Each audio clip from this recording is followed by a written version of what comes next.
اب مقصد روزہ شیطان نامراد، بے مقصد روزہ شیطان بامراد۔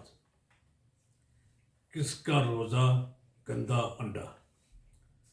روزے کی حالت میں غلط، جھوٹ اور گناہ کی بات اور اس پر عمل کرنا نہیں چھوڑتا تو اللہ کو اس کی ضرورت نہیں کہ وہ اپنا کھانا پینا چھوڑ دے۔ اور کتنے ہی روزے دار ایسے ہیں جن کو بھوکا پیاسا رہنے کے علاوہ کچھ حاصل نہیں ہوتا۔ یہ نبی اکرم صلی اللہ علیہ وسلم کی احادیث مبارکہ میں نے پڑھ کر سنائی ہے۔ روزے کی حالت میں کھانا پینے سے روزہ ٹوٹ جاتا ہے۔ جھوٹ، گالی، غیبت اور دھوکہ بازی وغیرہ سے نہیں ٹوٹتا۔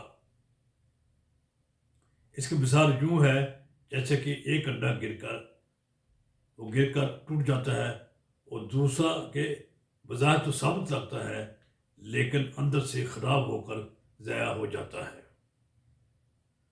روزے کی ممنوعات کچھ ظاہری ہوتی ہیں جو بظاہر ہمیں سامنے نظر آتی ہیں، یعنی کچھ باطنی ہوتی ہیں۔ ظاہری ممنوعات میں جیسے کھانا پینے سے پرہیز کرنا، یہ ہر شخص جانتا ہے کھانے پینے سے روزہ ٹوٹ جاتا ہے۔ کہ دوسرے کچھ ممنوعات ایسی ہیں جسے روحانی اور باطنی ممنوعات کہتے ہیں، ان سے بظاہر روزہ ٹوٹتا نظر نہیں آتا، اندر ہی اندر سے روزہ خراب ہو کر اپنی معنویت یعنی جو روزے کا مقصد ہے اس کے اعتبار سے گندے انڈے کی طرح بیکار ہو جاتا ہے۔